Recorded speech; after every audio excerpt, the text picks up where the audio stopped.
So recording on করে দিয়েছি। ওকে, so যেটা বলছিলাম যে তিনটা keyword try, catch and throw, আমাদের যেই কোড সেগমেন্টের মধ্যে এক্সেপশন হতে পারে বলে বা অ্যানোমালিজ হতে পারে বলে আমি ধারণা করতেছি, সেই রিলেটেড কোডটা থাকবে হচ্ছে আমাদের ট্রাই ব্লকের মধ্যে। আর থ্রো কিওয়ার্ডটার মাধ্যমে হচ্ছে যদি এক্সেপশন হয়, ঠিক আছে, তাহলে সেটাকে আমরা থ্রো করব হচ্ছে এই থ্রো কিওয়ার্ডটার মাধ্যমে। যেই রিলেটেড এক্সেপশনটা হয়েছে বা যে এক্সেপশনটা হয়েছে সেটাকে আমরা থ্রো করব হচ্ছে ইউজিং দ্য থ্রো কিওয়ার্ড। আর যদি এক্সেপশন হয় সেটা প্রসেসিংটা, মানে এই যে থ্রো করলাম, থ্রো করে সেটা প্রসেসিংটা হ্যান্ড ওভার করবে কার কাছে? ক্যাচ ব্লকের মধ্যে। ঠিক আছে, সো ক্যাচ ব্লকের মধ্যে থাকবে হচ্ছে আমার কোনো একটা এক্সেপশন যদি হয়ে থাকে, তাহলে সেই এক্সেপশনটাকে আমরা কিভাবে ওভারকাম করতে পারি সেই রিলেটেড প্রসেসিং বা সেই রিলেটেড কোড সেগমেন্টটা থাকবে হচ্ছে ক্যাচ ব্লকের মধ্যে। তাহলে ট্রাই ব্লকের মধ্যে থাকে হচ্ছে আমার যেখানে যেই কোড সেগমেন্টের মধ্যে এক্সেপশন হতে পারে সেটা, আর এক্সেপশন যদি হয়ে থাকে তাহলে সেই অংশটাকে আমরা যেভাবে প্রসেসিং করব সেই রিলেটেড স্টেটমেন্টগুলো থাকে হচ্ছে ক্যাচ ব্লকের মধ্যে। আর যদি এক্সেপশন হয় তাহলে এক্সেপশনটাকে আমরা হ্যান্ড ওভার করবো ক্যাচ ব্লকের কাছে থ্রো কিওয়ার্ডের মাধ্যমে। সো এইটা আমরা দেখছিলাম গতদিন যে একটা ট্রাই ব্লক আর অনেকগুলা ক্যাচ ব্লক, ঠিক আছে, যে কোনো একটা ক্যাচ ব্লক হচ্ছে এটাকে প্রসেস করবে যার সাথে ম্যাচ করবে। সো তারপরে হচ্ছে আমরা একটা এক্সাম্পলও দেখেছিলাম যে কিভাবে এক্সেপশনটাকে আমরা থ্রো করতে পারি, ট্রাই এর মধ্যে কিভাবে আমরা একটা সেগমেন্টকে হচ্ছে ব্লকের মধ্যে হচ্ছে আমরা কোডটাকে যেখানে এক্সেপশন হতে পারে সেটাকে রাখার চেষ্টা করি, আর তার করসপন্ডিং ক্যাচ ব্লক। সো এটার এগেইনস্টে যে আউটপুটটা সেটা আমরা গতদিন দেখছিলাম। সো এইখানে মনে আমরা গতদিন শেষ করছিলাম। এখন যেটা আমরা এটা মনে হয় গত ক্লাসের আলোচনাতেই ছিল যে এক্সেপশনটা কিভাবে প্রসেসিং হয়, ঠিক আছে, যে আমরা যখন কোনো একটা ট্রাই ব্লকের মধ্যে কোনো একটা এক্সেপশন হয়, যখন আমরা থ্রো কিওয়ার্ডটাকে পাই, সো থ্রো কিওয়ার্ডটা পাওয়া মানে হচ্ছে আমার একটা এক্সেপশন থ্রো হওয়া, মানে এখানে একটা এক্সেপশন তৈরি হয়েছে, একটা এক্সেপশনাল কন্ডিশন হয়েছে। সো এক্সেপশনাল কন্ডিশনটা যখনই আমরা পাবো, সো ওই মোমেন্টেই হচ্ছে আমার এখানকার এক্সিকিউশনটা স্টপ হয়ে যাবে। শুধু এক্সিকিউশনটা স্টপই হবে না, এটা এর পরবর্তী প্রসেসিংটা আর কখনোই করতে পারবে না, কেননা সাথে সাথে হচ্ছে এক্সিকিউশনটা ট্রান্সফার হয়ে যায় ক্যাচ ব্লকের কাছে। মানে সে এখান থেকে বের হয়ে চলে আসে, বের হয়ে এসে সে একটা ক্যাচ ব্লককে খুঁজে বের করার চেষ্টা করে যেখানে হচ্ছে এই যে এক্সেপশনটা আমি থ্রো করেছি এই রিলেটেড কোনো ক্যাচ ব্লক আছে কিনা। যদি থাকে তাহলে সে ওই ক্যাচ ব্লকটার মধ্যে চলে যায় এবং সেখানে গিয়ে হচ্ছে প্রসেসিংটা শেষ করে। সেখানে গিয়ে সে তার প্রসেসিংটা শেষ করে তারপরে সাবসিকুয়েন্টলি যে কোডগুলো সেগমেন্টগুলো আছে সেগুলোকে সে এক্সিকিউশন করে। বাট যেখান থেকে এক্সেপশনটা থ্রু হয়েছে সেখানে সে কখনোই আর রিটার্ন করে না, ঠিক আছে, যেটা আমরা নর্মালি একটা ফাংশন কলের জন্য করে থাকি, যে একটা ফাংশন যখন আমরা কল করি সে কলিং ফাংশনের মধ্যে চলে আসে এবং সেখান থেকে আবার রিটার্ন করে। বাট এক্সেপশনের মধ্যে কখনোই সে এই যে এখান থেকে যে এক্সেপশনটা থ্রো করা হয়েছে সে কখনোই আর এখানে রিটার্ন করে না। সো এটা হচ্ছে একটা মেজর ডিফারেন্স নরমালি আমরা যে সমস্ত ফাংশনের যখন কাজ করি। সো এরপরে আমরা যেটা দেখেছিলাম যে একটা এক্সেপশন যদি আমাদের হয়ে থাকে, ঠিক আছে, ফর এক্সাম্পল আমরা আজকেও কোডের মাধ্যমে হচ্ছে জিনিসগুলোকে বোঝার চেষ্টা করব। সো এটা আমরা গতদিনও ডিসকাস করেছিলাম কিনা আমার মনে নেই এক্স্যাক্টলি। ফর এক্সাম্পল আমার একটা ট্রাই ব্লকের মধ্যে আমি একটা এক্সেপশন থ্রো করেছি যেটা হচ্ছে একটা ইন্টিজার নাম্বারকে এক্সেপশন হিসেবে থ্রো করেছে। বাট আমি যে ক্যাচ ব্লকগুলো ডিফাইন করেছি এখানে ইন্টিজার নাম্বারকে হ্যান্ডেল করার জন্য কোনো ক্যাচ ব্লক নাই, বা এখানে এই মুহূর্তে যে ক্যাচ ব্লকটা আছে সেটা একটা ডাবল টাইপের এক্সেপশনকে, মানে এটা তার ভ্যালুটা যদি একটা ডাবল টাইপের হয়ে থাকে সেই টাইপের প্যারামিটারকে হ্যান্ডেল করার জন্য এখানে এক্সেপশনটা বা ক্যাচ ব্লকটা ডিফাইন করা আছে। সো ফর এক্সাম্পল এই কোড ব্লকটাই যদি আমরা এক্সিকিউশন করি সে অ্যাকচুয়ালি কোনো ধরনের এক্সেপশন হ্যান্ডেলিং করতে পারবে না, বা কোনো ধরনের ক্যাচ ব্লককে খুঁজে পাবে না যেখানে হচ্ছে এইখানে যে এক্সেপশনটা হয়েছে সেটাকে হ্যান্ডেল করার মতো কোনো ধরনের সরি সো এইখানে যে এক্সেপশনটা হয়েছে বা একটা ইন্টিজার টাইপের এক্সেপশন আমরা থ্রো করছি, তার জন্য করসপন্ডিং কোনো ইন্টিজার টাইপের ক্যাচ ব্লক এখানে নাই। সো এইখানে যখন প্রোগ্রামটা এক্সিকিউশন হবে, প্রোগ্রামটা আগের মতোই দেখা যাবে অ্যাবনরমালি প্রোগ্রাম থেকে বের হয়ে চলে আসছে। ঠিক আছে, যদিও আমরা এক্সেপশন হ্যান্ডলিং করেছি ট্রাই ক্যাচ ব্লকের মাধ্যমে, বাট এক্সেপশন হ্যান্ডলিং প্রসিডিওরটা আমার এখানে সাফিসিয়েন্টলি নাই দেখে প্রোগ্রামটা মানে বের হয়ে আসতে পারে অ্যাবনরমালি প্রোগ্রাম থেকে। ঠিক আছে, সো সাফিসিয়েন্ট মেকানিজম আমার এখানে থাকতে হবে। এটা হচ্ছে ইম্পর্টেন্ট কথা, যে আমার যে টাইপের এক্সেপশনটা হতে পারে সেই করসপন্ডিং এক্সেপশন হ্যান্ডলিং কোডগুলো যদি ক্যাচ ব্লকের মধ্যে যদি না থাকে, স্টিল আমার প্রোগ্রাম অ্যাবনরমালি এক্সিট করতে পারে। সো এটা আমরা এখানে অ্যাকচুয়ালি ক্লিয়ার করার চেষ্টা করতেছি, যে আমরা যখন একটা এক্সেপশনকে থ্রো করি, ঠিক আছে, সো আমরা চাইলে হচ্ছে এটাকে নরমালি একটা ফাংশনের মাধ্যমেও ট্রাই ব্লকের থেকে কল করতে পারি। ঠিক আছে, যেটা হচ্ছে ওই থ্রো ব্লকের বাইরে। ঠিক আছে, তার এক্সিকিউশনটা হবে একটা ফাংশনের মাধ্যমে, কিন্তু আমার ট্রাই ব্লক যেটা আছে বা ট্রাই ক্লাস ব্লক যেটা আছে সেটা আমার ওই ফাংশনের বাইরে থাকতে পারে। ঠিক আছে, সো এখানে যে কথাটা আমরা বলার চেষ্টা করতেছি, যে an exception can be thrown from outside the try block। ঠিক আছে, একটা ট্রাই ব্লকের বাইরে থেকে হচ্ছে আমরা এটাকে থ্রো করতে পারি। ঠিক আছে, সো কখন এটা পসিবল, যদি as long as it is thrown by a function. ঠিক আছে, সেটা যদি একটা ফাংশন থেকে যদি আমরা থ্রো করে থাকি, তাহলে সেটা আউটসাইড থেকে একটা ট্রাই ব্লক আউটসাইড থেকেও থ্রো হতে পারে। Just a minute.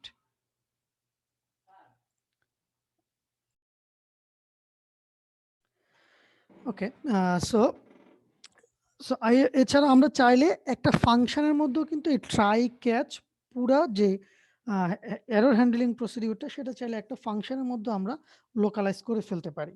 ঠিক আছে, এবং এই দুইটার মধ্যে একটা মেজর ডিফারেন্স তৈরি হয়, যেটা হচ্ছে আমরা কোডের মধ্যে দেখব, যে যখনই হচ্ছে আমরা শুধুমাত্র এরর হ্যান্ডলিং প্রসিডিউরটা ট্রাই ক্যাচ ব্লকটাকে যখন বাইরে নিয়ে চলে যাই, সেটার সাথে পুরো সেগমেন্টটাকে যখন একটা ফাংশনের মধ্যে যদি রাখি, তাহলে হচ্ছে আমরা নর্মালি একটা ফাংশনকে যেভাবে কল করি, ঠিক আছে, একটা ফাংশনকে কল করার সাথে সাথে কি হয়, আমার এই প্রোগ্রামটা ট্রান্সফার হয়ে যায় ওই মানে স্ট্যাকটা চলে যায়, এরর হ্যান্ডলিং প্রসিডিউরটা ট্রান্সফার হয়ে যায় হচ্ছে ওই ফাংশনের কাছে। ঠিক আছে, সো যখনই হচ্ছে এরকম হয়, যে জাস্ট এ মিনিট, সো এই কোডটাকে খেয়াল করি। সো আমার একটা ফাংশন আছে, যেখানে হচ্ছে আমি কি কাজ করার চেষ্টা করতেছি, একটা এররকে থ্রো করার চেষ্টা করতেছি, বা আমার থ্রু প্রসিডিউরটা বা এরর যেখানে হতে পারে সেই থ্রু প্রসিডিউরটা হচ্ছে একটা ফাংশনের মধ্যে আমি নিয়ে চলে আসছি।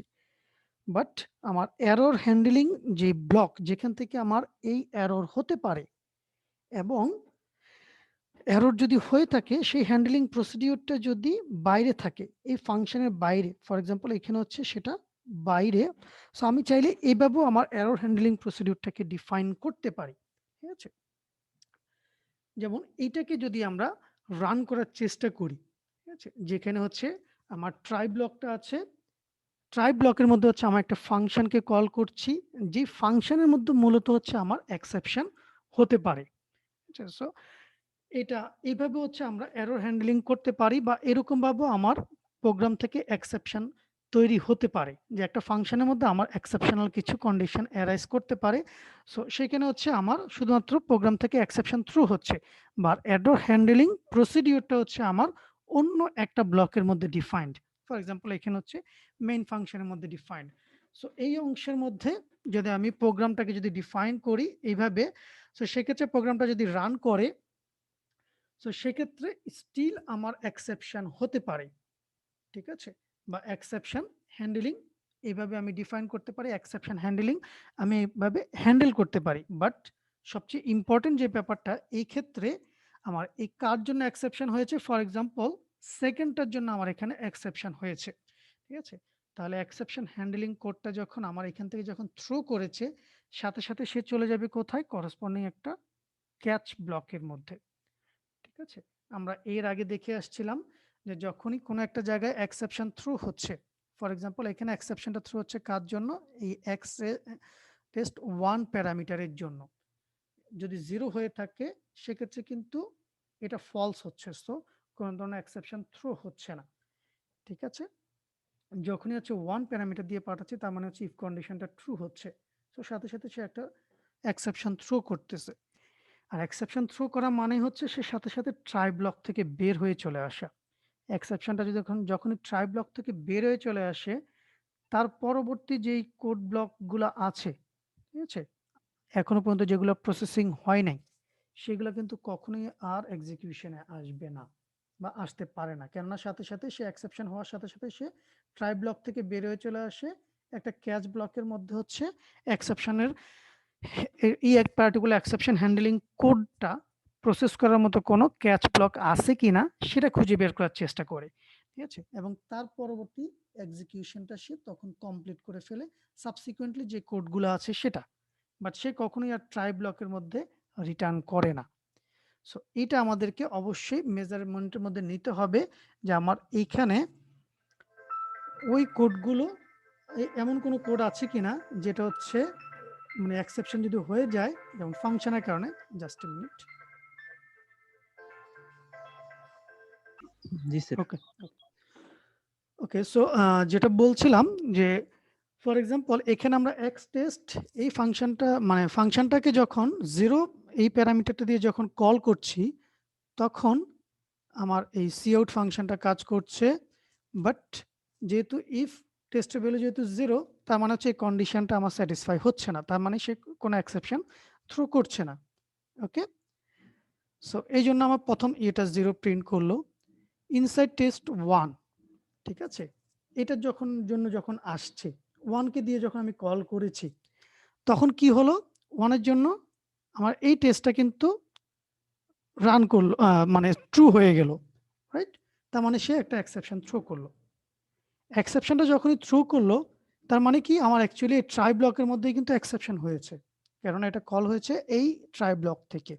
ঠিক আছে, তার মানে হচ্ছে এখন এই ট্রাই ব্লক থেকে সে বের হয়ে আসবে, ক্যাচ ব্লকের মধ্যে সে এখন এক্সেপশনটাকে খোঁজার চেষ্টা করবে। এক্সেপশনটাকে খুঁজে সে একটা ইন্টিজার টাইপের এক্সেপশন হয়েছে, যেহেতু সেটা ইন্টিজার ভ্যালু দিয়ে এক্সেপশনটাকে থ্রো করেছে। সো টেস্টের মধ্যে এখন আছে হচ্ছে 1। সো এটা দিয়ে সে এক্সেপশনটা থ্রো করেছে, এক্সেপশনটা এখানে সে পেয়েছেও। দ্যাট মিনস আমার একটা এরর হ্যান্ডলিং ক্যাচ ব্লক আমি খুঁজে পেলাম, তার মানে হচ্ছে আমি এখন এক্সেপশনটাকে হ্যান্ডেল করতে আসছি। সো এক্সেপশনটাকে আমি হ্যান্ডেল করেছি, তারপরে কিন্তু আমি সাবসিকুয়েন্টলি এর পরের অংশে চলে আসবো। ক্যাচ যেহেতু আমার এখানে পেয়েছি, সো ক্যাচের পরে যে কোডটা আছে সেখানে হচ্ছে আমি এক্সিকিউশনটাকে কন্টিনিউ করতেছি। তার মানে আমার এখানে xtest2 এই যে ফাংশনটা আমি কল দিয়েছিলাম, এটা কিন্তু আর কখনোই এক্সিকিউশনে আসতে পারছে না। ঠিক আছে, তার কারণ আমরা এর আগেও দেখে এসেছি, যখন কোনো একটা জায়গায় এক্সেপশন থ্রো হয়, তারপরে ওই ট্রাই ব্লকের মধ্যে যে কোডটা থাকে সেটা কিন্তু আর এক্সিকিউশনে আসতে পারে না। ঠিক আছে, বা এক্সিকিউশন হয় না, কেননা এক্সিকিউশনের ট্রান্সফার হয়ে যায় ক্যাচ ব্লকের মধ্যে। বাট এটাকে যদি আমরা একটু অন্যভাবে যদি ডিফাইন করি, সেটা হচ্ছে এরকম যে আমরা ট্রাই ক্যাচটাকে হচ্ছে আমার ফাংশনের মধ্যে নিয়ে চলে আসলাম। ঠিক আছে, যে আমার ট্রাই এবং ক্যাচ করসপন্ডিং ট্রাই এবং ক্যাচ পুরো ব্লকটাই আমার এরর হ্যান্ডলিং যে প্রসিডিউরটা, সেটাই আমার এখন ফাংশনের মধ্যে আমি ডিফাইন করেছি। এইভাবে যদি আমি প্রোগ্রামটাকে যদি ডিজাইন করার চেষ্টা করি বা প্রোগ্রামটা যদি এরকম হয়ে থাকে, সেক্ষেত্রে কিন্তু আমার প্রত্যেকটা এক্সেপশনকেই আমি হ্যান্ডেল করতে পারছি। ঠিক আছে, সো 1 এর জন্য আমার এক্সেপশনটা কট হচ্ছে, 2 এর জন্য কট হচ্ছে, 0 এর জন্য তো এক্সেপশন হচ্ছে না, এবং 3 এর জন্য এক্সেপশনটা কট হচ্ছে। সো এইটা খুবই ইম্পর্টেন্ট যে আমরা এক্সেপশন হ্যান্ডলিং যখন করছি, আমার কোডটাকে কিন্তু ওইভাবে ওরিয়েন্ট করতে হবে যে আমার কোনো একটা সিকোয়েন্স অফ স্টেপ বা একটা ইম্পর্টেন্ট কোড বাদ পড়ে যাচ্ছে কিনা, যার জন্য এক্সেপশন হ্যান্ডলিং যদি আমি করি, তাহলে এক্সেপশন হ্যান্ডলিং এর কারণে আমার রিকোয়ার্ড কোড সেগমেন্ট বাদ পড়ে গিয়েছে, এরকম যেন না হয়। আবার এই অংশের কোডটা খেয়াল করি, এইখানে আমি একটা ট্রাই ব্লক লিখেছি, একটা ক্যাচ ব্লক লিখেছি। যদি আমরা একটা এক্সেপশন যদি থ্রো না করি, সেক্ষেত্রে কিন্তু আমার কখনোই কোনো ক্যাচ ব্লক ডিফাইন কাজ করবে না। কোনো ক্যাচ ব্লক থাকলেও সেই অংশের কোডটা কিন্তু কখনোই এক্সিকিউশনে আসবে না। ফর এক্সাম্পল এখানে আমি একটা ট্রাই ব্লক দিয়েছি, বাট এখানে কোনো ধরনের এক্সেপশন আমি থ্রো করি নাই বা কোনো ধরনের এক্সেপশন এখানে হয় নাই ফর এক্সাম্পল। সো সেক্ষেত্রে কিন্তু এই ক্যাচ ব্লকের মধ্যে যে কোডটা আছে সেটা কিন্তু কখনোই এক্সিকিউশনে আসবে না।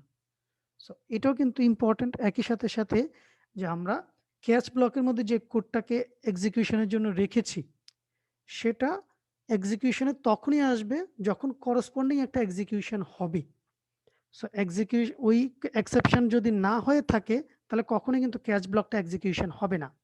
সুতরাং ক্যাচ ব্লকের মধ্যে যেই কোড আছে সেটা যদি এরকম হয়ে থাকে যে আমার এক্সেপশন যদি হয়ে থাকে সেক্ষেত্রে এক্সিকিউশন হবে, এক্সেপশন যদি নাও হয়ে থাকে সেক্ষেত্রেও কিন্তু এক্সিকিউশনটা হবে। সুতরাং সেক্ষেত্রে কিন্তু আমাকে এটাকে কিন্তু করসপন্ডিং ওয়েতে ডিফাইন করতে হবে যে কোন অংশটা আমার এক্সিকিউশন মানে এক্সেপশন যদি না হয়ে থাকে সেক্ষেত্রে এক্সিকিউশন হবে, কোন অংশটা এক্সেপশন হলে এক্সিকিউশনটা হবে। সুতরাং এক্সেপশন যদি না হয়ে থাকে তাহলে কিন্তু কোনো ক্যাচ ব্লক কাজ করবে না। সুতরাং ক্যাচ ব্লকের মধ্যে যে কোডটা থাকবে সেটা শুধুমাত্র এক্সেপশন যদি হয়ে থাকে সেই অংশের রিলেটেড কোডটুকু থাকবে। ঠিক আছে? সো এটা একটা অন্যতম বড় কারণ যে আমরা এক্সেপশন হ্যান্ডলিং কেন করছি, শুধুমাত্র এরর হ্যান্ডলিং এর জন্য। ঠিক আছে? বা এক্সেপশন রিলেটেড যে সমস্ত কোডগুলো আছে সেটাকে হ্যান্ডলিং করার জন্য। ঠিক আছে? সো এই অংশটা যেখানে আমরা দেখানোর চেষ্টা করতেছি যে ক্যাচ ব্লকের মধ্যে যে কোডটুকু আছে সেটা কিন্তু আমার কখনোই এক্সিকিউশন হচ্ছে না, বা এই কোডটাকে যদি রান করি এই ক্যাচ ব্লকের কোনো কিছুই এক্সিকিউশনে আসবে না। ঠিক আছে? সো এখন চলে আসি যে এক্সেপশন কাদের জন্য হতে পারে, ঠিক আছে, বা কোন কোন টাইপের জন্য আমি এক্সেপশন ডিফাইন করতে পারি। So exception can be of any type.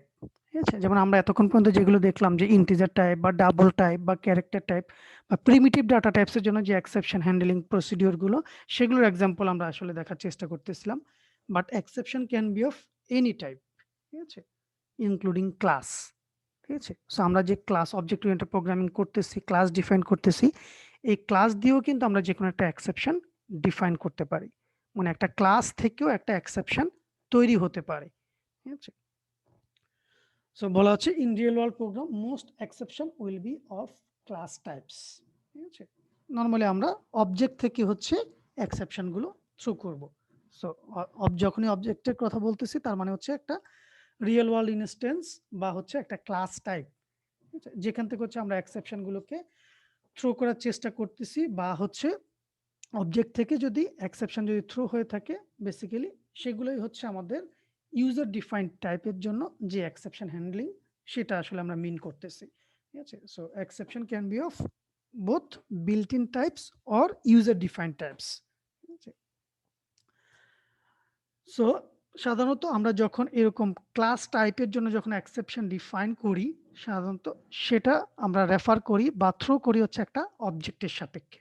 ঠিক আছে, so the most common reason that you will want to define a class type for an exception is to create an object that describes the error.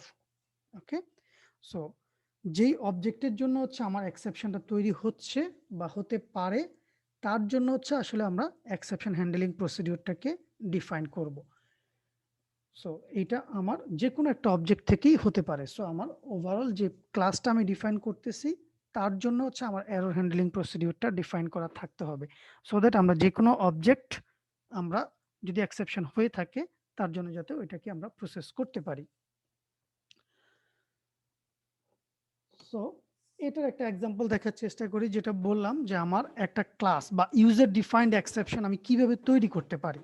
ঠিক আছে, so এখানে খেয়াল করি for example বাম পাশে আমার একটা ক্লাস আছে, for example class my exception এই নামে আমার একটা ক্লাস আছে, যেখানে আমি বলার চেষ্টা করতেছি যে এইখান থেকে হচ্ছে আমার একটা এক্সেপশন তৈরি হতে পারে। ওকে, সো সেখানে আমার কি কি আছে, পাবলিক অংশের মধ্যে আমার একটা অ্যারে আছে, ক্যারেক্টার টাইপ অ্যারে, আর হচ্ছে একটা ইন্টিজার ভ্যালু আছে, দেন আছে হচ্ছে আমার একটা কনস্ট্রাক্টর। সো কনস্ট্রাক্টরটা অ্যাকচুয়ালি কি কাজ করতেছে, সো str কপি বা cpy এটা হচ্ছে স্ট্রিং কপি একটা লাইব্রেরি ফাংশন, যেটা হচ্ছে মূলত একটা স্ট্রিংকে কপি করার কাজে ব্যবহৃত হয়। সো সে যে কাজটা করে দ্বিতীয় প্যারামিটার, এখানে দুইটা প্যারামিটার আছে ক্যারেক্টার টাইপের, দ্বিতীয় প্যারামিটারের ভ্যালুটা প্রথম প্যারামিটারের মধ্যে হচ্ছে কপি করে ফেলে। সো এইখানে আমি এইখানে ক্যারেক্টার যে অ্যারেটা পাঠাচ্ছি সেখানে যে ভ্যালুটা আছে সেটা অ্যাকচুয়ালি আমার ক্লাস যে ভেরিয়েবলটা আছে অ্যারেটা আছে সেটার মধ্যে হচ্ছে সে ওই ভ্যালুটাকে কপি করে ফেলে। আর হোয়াট যে ইন্টিজার ভ্যালুটা আছে সেটার মধ্যে হচ্ছে আমি সেকেন্ড যে প্যারামিটারটা পাঠাচ্ছি সেটার ভ্যালুটাকে হচ্ছে ইনিশিয়ালাইজ করে। ওকে, সো এটা হচ্ছে আমার মোটামুটি যে ক্লাসটা আছে সেই ক্লাস ডেফিনেশনটা। সো মেইন ফাংশনের মধ্যে এখন চলে আসি যেখানে হচ্ছে আমি এরর হ্যান্ডলিং করার চেষ্টা করতেছি বা যেখানে হচ্ছে আমার এরর প্রডিউস হতে পারে। ওকে, সো এখানে এসে হচ্ছে ট্রাই ব্লকের মধ্যে হচ্ছে আমি একটা নাম্বার ইনপুট নেওয়ার চেষ্টা করতেছি। সো সিইন এর মাধ্যমে আমি একটা ইনপুট নেওয়ার চেষ্টা করলাম যেটা হচ্ছে ভ্যালুটা আছে হচ্ছে আই এর মধ্যে। এখন আই এর ভ্যালুটা যদি 0 চেয়ে ছোট হয়, ফর এক্সাম্পল কোনো কারণে আমরা চাচ্ছি যে এইখান থেকে নেগেটিভ নাম্বারকে ইনপুট নেব না বা আই এর যে ভ্যালুটা সেটা নেগেটিভ হতে পারবে না।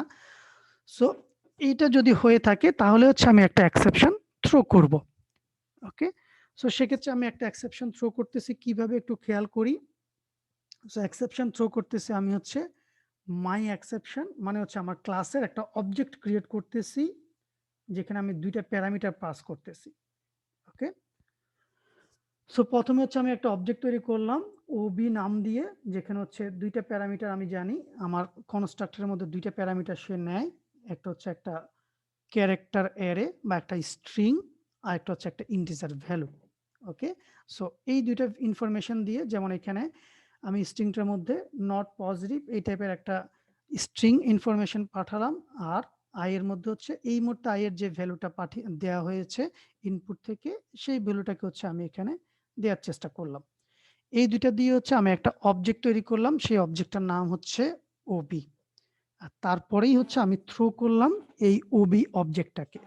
সো যখনই আমি থ্রো করতেছি দ্যাট মিনস হচ্ছে আমার এক্সেপশনটাকে আমি থ্রো করলাম, বা এখানে যে একটা এক্সেপশন হয়েছে আমি এরর হ্যান্ডলিং প্রসিডিউরটাকে হচ্ছে এখান থেকে ট্রান্সফার করে পাঠিয়ে দিচ্ছি আমার করসপন্ডিং একটা ক্যাচ ব্লকের কাছে।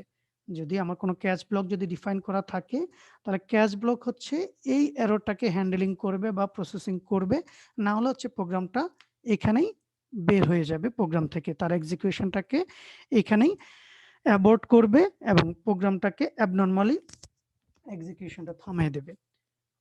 সো যখনই এখানে থ্রো করলাম অবজেক্টটাকে, সাথে সাথে আমি এখন খুঁজে বের করার চেষ্টা করব যে তার জন্য কোনো ক্যাচ ব্লক আছে কিনা। সো ক্যাচ ব্লকের মধ্যে এসে আমি খুঁজে বের করার চেষ্টা করলাম, যেহেতু আমি এক্সেপশনটা থ্রো করেছি একটা অবজেক্ট। ওকে, কি টাইপের? মাই এক্সেপশন, এই ক্লাস টাইপের একটা অবজেক্টকে থ্রো করেছি। সো আমার এখন মাই ক্লাসের মাই এক্সেপশন ক্লাসের কোনো ধরনের এক্সেপশন এখানে ক্যাচ ব্লকের মধ্যে হ্যান্ডলিং প্রসিডিওর দেয়া আছে কিনা আমি সেটা খুঁজে বের করার চেষ্টা করব, বা খুঁজে বের করবে যে এই টাইপের এক্সেপশন এখানে ডিফাইন করা আছে কিনা। সো ফর এক্সাম্পল এখানে আমাদের একটা ক্যাচ ব্লক ডিফাইন করা আছে মাই ক্লাস মাই এক্সেপশন ক্লাসের জন্য। সো মাই এক্সেপশন ই, দ্যাট মিনস সে একটা অবজেক্টকে হচ্ছে তার প্যারামিটার হিসেবে নিচ্ছে, আমরাও কিন্তু একটা অবজেক্টকেই হচ্ছে এখানে থ্রো করেছি। সো এই ওবি অবজেক্টটাকেই হচ্ছে সে অ্যাকচুয়ালি তার আর্গুমেন্টের মধ্যে দিয়ে হচ্ছে পাস করবে। ওকে, সো দ্যাট মিনস আমি একটা এরর হ্যান্ডলিং ক্যাচ ব্লক পেলাম যেটা দিয়ে হচ্ছে এই এক্সেপশনটাকে আমি হ্যান্ডেল করার চেষ্টা করতেছি। সো সেখানে এসে আমি অ্যাকচুয়ালি কি করার চেষ্টা করলাম, E dot string what. So string what হচ্ছে আমার এইখানে যে ভ্যালুটা আছে, ঠিক আছে। সো এইখানে এই মুহূর্তে কি ভ্যালুটা আছে, আমি এখানে যে অবজেক্টটা তৈরি করছিলাম তার মধ্যে হচ্ছে নট পজিটিভ এই ভ্যালুটা আমি পাস করছিলাম, আর আই পাস করছিলাম সেটা হচ্ছে ইনিশিয়ালাইজ হচ্ছে হোয়াট এই ভ্যারিয়েবলটার মধ্যে। সো এই দুইটা ভ্যালু হচ্ছে আমি এখানে আসলে প্রিন্ট করার চেষ্টা করতেছি। সো এই এক্সাম্পল কেসটার জন্য আমি যদি একটা নেগেটিভ ভ্যালু ইনপুট দিই, ফর এক্সাম্পল আমি একটা ভ্যালু ইনপুট দিলাম -50, ঠিক আছে, যেটা হচ্ছে আমার সাথে সাথে তো একটা এক্সেপশন থ্রো করতেছে, বাট যেহেতু এক্সেপশন থ্রো করছে সো নর্মালি প্রোগ্রামটা অ্যাব্রাপ্টলি বের হয়ে চলে আসার কথা, মানে প্রোগ্রামটা সাকসেসফুলি এক্সিকিউশন করার কথা না, বাট যেহেতু আমি এখানে একটা এরর হ্যান্ডলিং প্রসিডিওর ডিফাইন করেছি ক্যাচ ব্লকের মধ্যে, সো প্রোগ্রামটা এক্সিকিউশন করতেছে সাকসেসফুলি, এবং সেই এক্সিকিউশন বা এরর হ্যান্ডলিং প্রসিডিওরের মধ্যে আমি আসলে ইউজারকে জানানোর চেষ্টা করেছি যে সে এখানে কি প্রবলেম তৈরি করেছে, ঠিক আছে, যে সে একটা পজিটিভ নাম্বার ইনপুট দেওয়ার কথা ছিল, বাট সে একটা নেগেটিভ নাম্বার ইনপুট দিয়েছে। সো সেই ইনফরমেশনটাই হচ্ছে তাকে আমি কনভে করার চেষ্টা করছি, যার জন্য এখানে একটা এক্সেপশন হয়েছে। সো এই এক্সেপশনটার কারণে হচ্ছে প্রোগ্রামটা কিন্তু নর্মাল যে আউটপুট দেওয়ার কথা সেটা না দিয়ে আমাদেরকে এইখানে এক্সেপশন যেই কারণে হয়েছে সেই ইনফরমেশনটা আমাদেরকে প্রোভাইড করে প্রোগ্রামটা সেফলি টার্মিনেট করছে। ঠিক আছে, সো এটা জাস্ট হচ্ছে একটা সেফ এক্সিট পাথ। ওকে, সো প্রোগ্রাম কিন্তু আর মেইন ফাংশনের মধ্যে ফিরে যায় নাই, যেখানে থ্রো হয়েছে সেখান থেকে কিন্তু সে আর ফিরে যায় নাই। ক্যাচ ব্লক থেকে সে সেফলি তার পরবর্তীতে রিটার্ন করে প্রোগ্রাম থেকে বের হয়ে আসছে। সো আমরা যদি যে কোনো একটা প্রোগ্রামকে একটা এক্সেপশনকে যদি হ্যান্ডেল করতে চাই, সো এটা আমি এর আগেও বলার চেষ্টা করেছি, অবশ্যই একটা ক্যাচ থাকতেই হবে। ঠিক আছে, বাট একটা ট্রাই ব্লকের এগেনস্টে একাধিক ক্যাচ ব্লকও থাকতে পারে। ঠিক আছে, সো একটা ট্রাই ব্লক থেকে বিভিন্ন ধরনের এক্সেপশন তৈরি হতে পারে। ঠিক আছে, সো তার সাপেক্ষে একটা ট্রাইয়ের এগেনস্টে অনেকগুলা ক্যাচ তৈরি হতে পারে। ঠিক আছে, সো সেই কথাটা এখানে বলার চেষ্টা করতেছি, you can have more than one catch associated with a try, however each catch must catch a different type of exception. ঠিক আছে, মানে আমার যতগুলা ক্যাচ থাকবে, যতগুলো আমি ক্যাচ ব্লক ডিফাইন করতেছি, যদিও একটা ট্রাইয়ের এগেইনস্টে বলতেছি যে একাধিক ক্যাচ ব্লক থাকতে পারে, বাট প্রত্যেকটা ক্যাচ ব্লক কিন্তু এক একটা পার্টিকুলার টাইপের এক্সেপশনকে হ্যান্ডেল করবে। দুইটা ক্যাচ ব্লক সেম টাইপের এক্সেপশনকে হ্যান্ডেল করবে না। ঠিক আছে, মানে দুইটা ক্যাচ ব্লক আমি ডিফাইন করব না যেটা হচ্ছে ইন্টিজার টাইপের এক্সেপশনকে হ্যান্ডেল করার জন্য। ঠিক আছে, সো প্রত্যেকটা হচ্ছে ডিফারেন্ট টাইপ অফ এক্সেপশনকে হ্যান্ডেল করবে। সো ফর এক্সাম্পল এখানে একটা ইয়ে দেয়া আছে, কোড দেওয়া আছে যে আমাদের এখানে একটা ফাংশন আমি ডিফাইন করার চেষ্টা করতেছি। এখানে আমাদের একটা ক্যাচ ব্লক আছে হচ্ছে ইন্টিজার ভ্যালু যদি হয়ে থাকে প্যারামিটারটা, সে যদি ইন্টিজার টাইপের কোনো এক্সেপশন যদি থ্রো করে সেটার জন্য এই ক্যাচ ব্লকটা ডিফাইন্ড। এখানে আমি আরেকটা ক্যাচ ব্লক ডিফাইন করার চেষ্টা করতেছি যেটা হচ্ছে ক্যারেক্টার টাইপের জন্য। ঠিক আছে, সো এই ট্রাই ব্লক থেকেই, ওকে, সো এই যে আমার ট্রাই ব্লক একটা সিঙ্গেল ট্রাই ব্লক বা যে কোনো একটা প্রোগ্রামের মধ্যে ট্রাই ব্লক থাকবে হচ্ছে একটাই। ওকে, সো একটা প্রোগ্রাম সেগমেন্টের মধ্যে একটা ট্রাই ব্লকই থাকবে, সেই ট্রাই ব্লকের জন্য একাধিক ক্যাচ ব্লক আমার তৈরি হতে পারে। সো যেমন এইখানে একটা ট্রাই ব্লক আমি ডিফাইন করার চেষ্টা করলাম। সো এখানে খেয়াল করি থ্রো টেস্ট।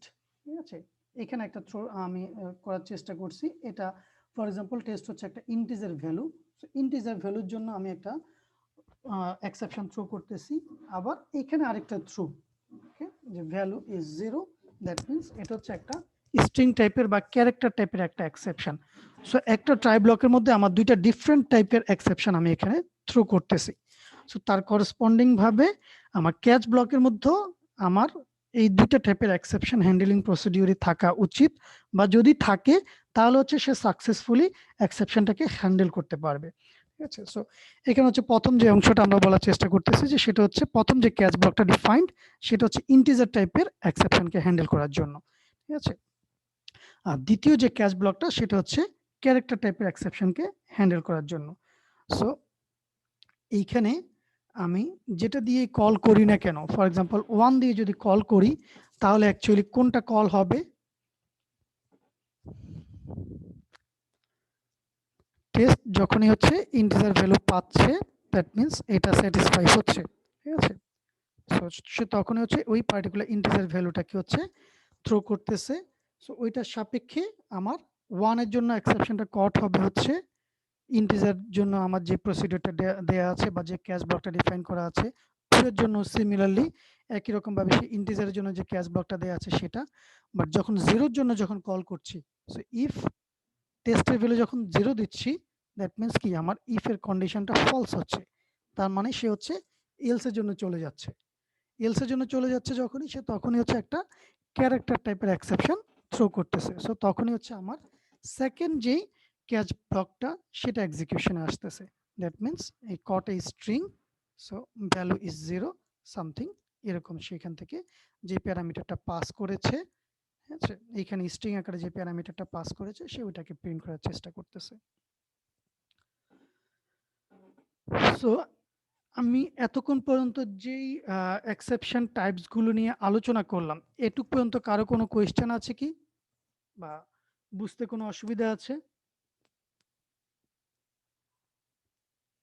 মানে আমি যেটা বলার চেষ্টা করেছি এতক্ষণ পর্যন্ত, যে একটা ফাংশনের মধ্যে থেকে আমরা কিভাবে এক্সেপশন থ্রো করতে পারি, যদি ফাংশনের মধ্যে যদি আমার ট্রাই ক্যাচ ব্লকটা যদি থাকে তাহলে কি ঘটনা ঘটতে পারে, বাট ফাংশনের বাইরে যদি ট্রাই ক্যাচ ব্লকটা যদি থাকে তাহলে কি ঘটনা ঘটতে পারে, আর হচ্ছে একটা ট্রাই ব্লকের এগেইনস্টে কিভাবে বিভিন্ন ধরনের exception handling procedure different catch ব্লকের মধ্যে থাকতে পারে, সেই জিনিসগুলো আমি এতক্ষণ পর্যন্ত বলার চেষ্টা করছি। এই রিলেটেড যে কোড এক্সাম্পলগুলো আমি আলোচনা করেছি, এখানে কারো কোনো কনফিউশন বা অবজারভেশন আছে বা কোনো কুইরি আছে? No sir.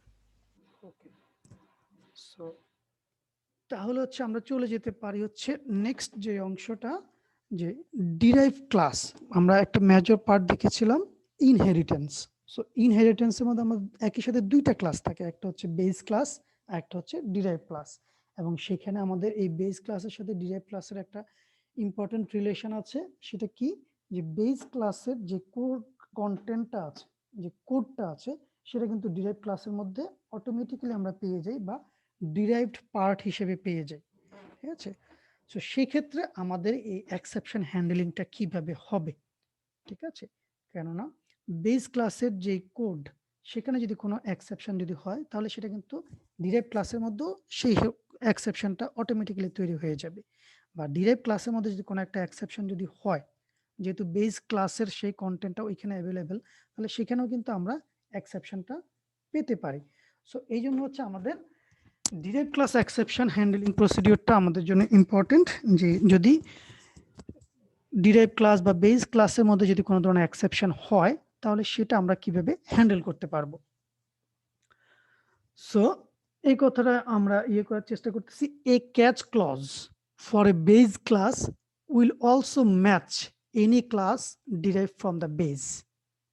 ঠিক আছে, আমার কোনো একটা বেস ক্লাসে, ঠিক আছে, যদি কোনো ক্যাচ ক্লজ থাকে তাহলে সেটা কিন্তু আমার ডিরাইভ ক্লাসের মধ্যেও ম্যাচ করবে।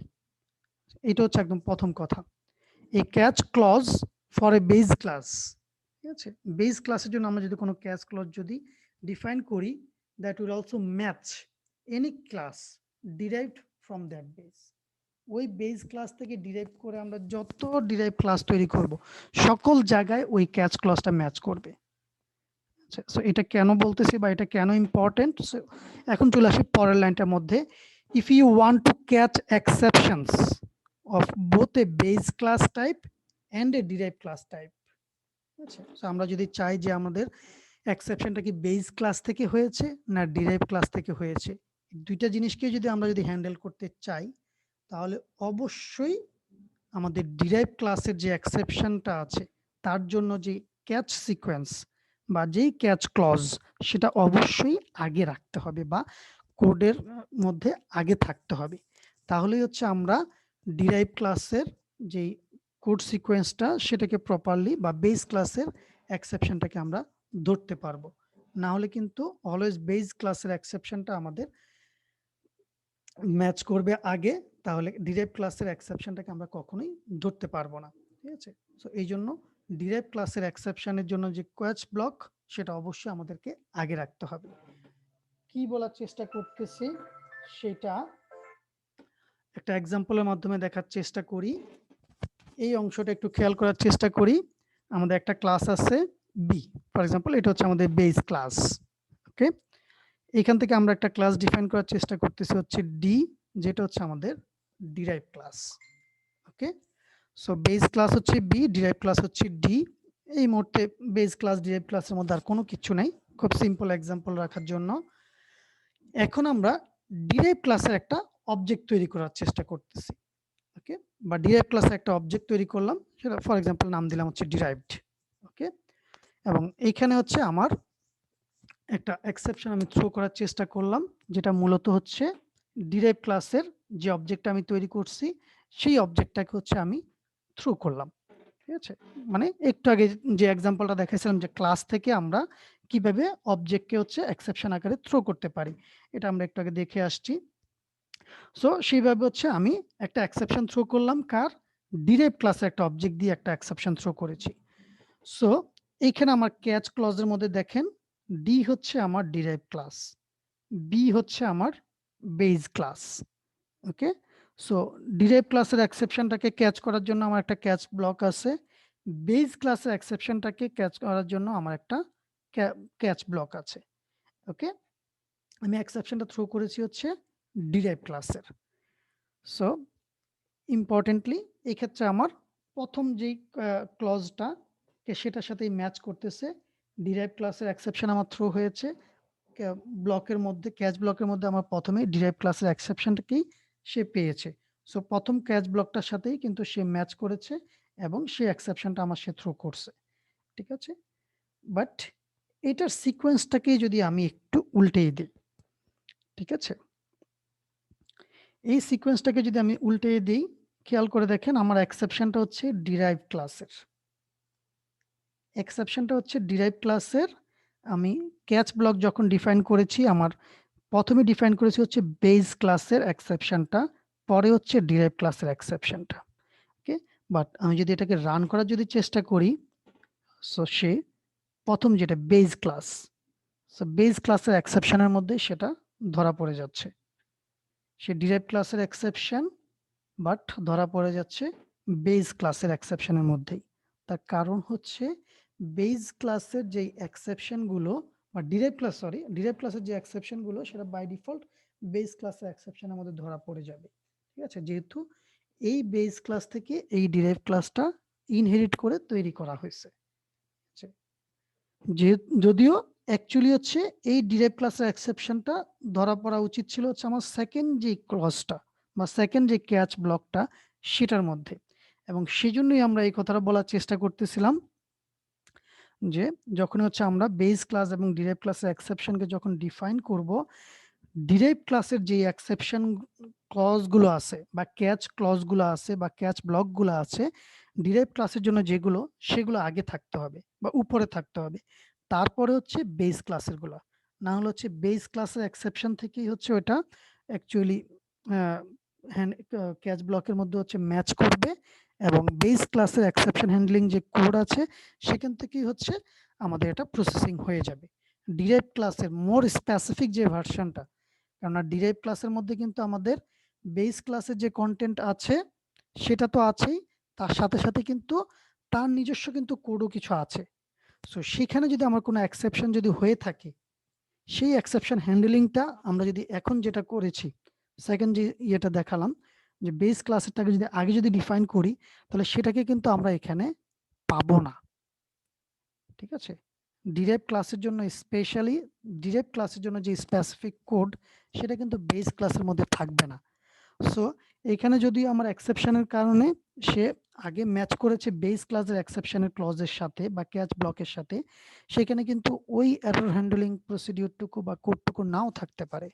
তো সেক্ষেত্রে কিন্তু আমার প্রপার এরর হ্যান্ডলিং হবে না। ঠিক আছে, এই জন্য এটা আমাদের জন্য খুবই গুরুত্বপূর্ণ যে ডিরাইভ ক্লাসের ক্যাচ ব্লকটাকে অবশ্যই উপরে রাখতে হবে এবং বেস ক্লাসের যে এরর হ্যান্ডলিং কোডটুকু আছে সেটা অবশ্যই পরে থাকবে। সো এই হচ্ছে মোটামুটি আমি আজকে যেটুকু ডিসকাস করতে চেয়েছি। মোটামুটি আমরা ৩-৪টা ধরনের এক্সেপশনাল কেস নিয়ে আমরা আলোচনা করেছি। লাস্টে আলোচনা করলাম ইনহেরিটেন্স, মানে বেস ক্লাস এবং ডিরাইভ ক্লাসের মধ্যে এক্সেপশন কিভাবে আমরা ডিফাইন করব, ক্যাচ ব্লকগুলোকে কিভাবে ডিফাইন করব, ক্লাসের অবজেক্টকে যদি আমরা এক্সেপশনের মধ্যে যদি হ্যান্ডেল করতে চাই সেক্ষেত্রে আমরা কিভাবে কাজটা করতে পারি, একাধিক ক্লাস ব্লককে কিভাবে ডিফাইন করতে পারি একটা ট্রাই ব্লকের এগেইনস্টে। মোটামুটি এগুলো ছিল হচ্ছে আমাদের আজকের আলোচনার বিষয়। সো